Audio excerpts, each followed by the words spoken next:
যেখানে মানুষের মৌলিক অধিকার নিশ্চিত করার কথা, সেখানে ঝিনাইদহের এক বৃদ্ধ দম্পতি করছেন অনিশ্চিত জীবনযুদ্ধ।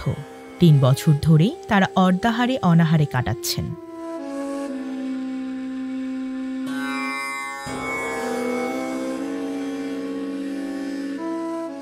ঝিনাইদহের সদর উপজেলার জরগ্রাম উত্তরপাড়ার দানেজ বিশ্বাস ও তারাভুন্নেসা বয়সের ভারে নুয়ে পড়েছেন তারা।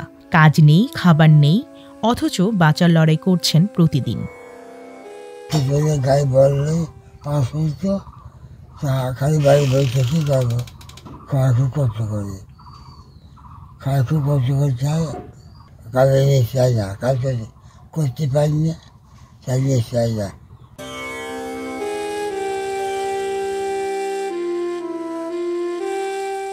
স্বামীকে নিয়ে ঘরের বারান্দায় বসে আছেন স্ত্রী।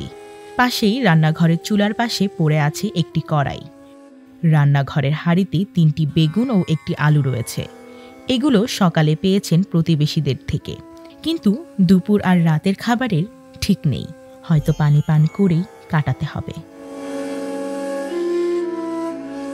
আমরা খুবই গরিব মানুষ, আমাদের কোনো সময় খাবার জোটে না। কে দিয়ে টিয়ে যায় তাই খায়, সে কাজ কাম করতে পারে না। কি দেখি করবো, ঘর দোর নেই, বাজার ঘাট করতে পারি না টাকা পয়সার জন্য। একটা ছেলে থাকলে আমার সব কিছুই হইতো, ছেলেও নেই। মেয়েটাও গরিব মানুষ, তার সংসারই চলে না। তার টাকার জন্য ওষুধ ভালো করে খাইতে পারিনি।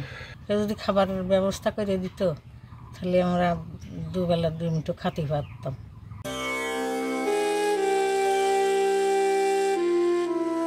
এই কুঁড়ে ঘরই তাদের একমাত্র আশ্রয়। বৃষ্টি হলে পানিতে ভিজে যায়, রাত কাটে অন্ধকারে, কারণ নেই বিদ্যুৎ। ইনি খুবই দরিদ্র গরিব মানুষ, মাঠে জায়গা জমি নেই। ইনি হচ্ছে এর আগে আমরা দেখেছি আমাদের গ্রামের লোক এর আগে আছে পরের খাতে জন টন বিক্রি করে খাইতো, কিন্তু এখন সেটা তার করার কায়দা নিয়ে বয়স হয়ে গেছে, মাজাই সমস্যা, মানে আর সে ঠিক মতো হাঁটতেই পারে না, চলতেই পারে না।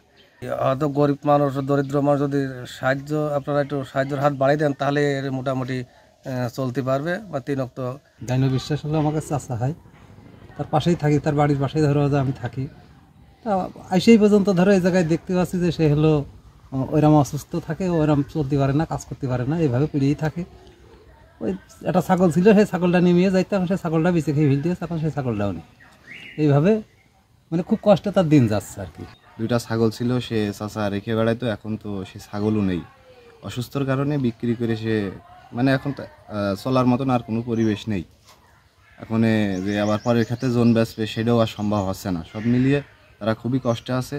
যারা দান ধ্যান করে তাদের নজরে বিষয়টা যদি আসতো খুবই ভালো হতো, তারা যদি আগে আসতো। এই অসহায় দম্পতির জন্য সরকারি বেসরকারি সহায়তা কি আসবে, নাকি তারা এভাবেই কষ্টে অভাবে দিন কাটাবেন তা তাদের জানা নেই।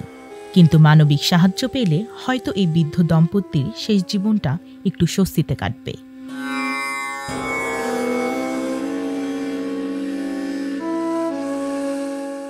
এর মধ্যে দানেশ বিশ্বাস, তিনি বয়স্ক ভাতার আওতায় এসেছে এবং তার ওয়াইফের আমরা ভোটার আইডি কার্ড দেখে সিদ্ধান্ত নিব যে তার বয়স হলে আমরা বয়স্ক ভাতার আওতায় আমরা তাকে আনবো। জেলা সমাজ কল্যাণ পরিষদ থেকে তাকে কিছু সহযোগিতা করতে পারি কিনা সেটা আমরা চিন্তা করব এবং আগামী দিনে সমাজসেবা অধিদপ্তর থেকে পরিচালিত যে কর্মসূচিগুলো আছে সেই কর্মসূচিগুলোর আওতায় তাকে এনে আরও কোনো সহযোগিতা করা যায় কিনা সেটা আমরা ইনশাআল্লাহ চেষ্টা করব।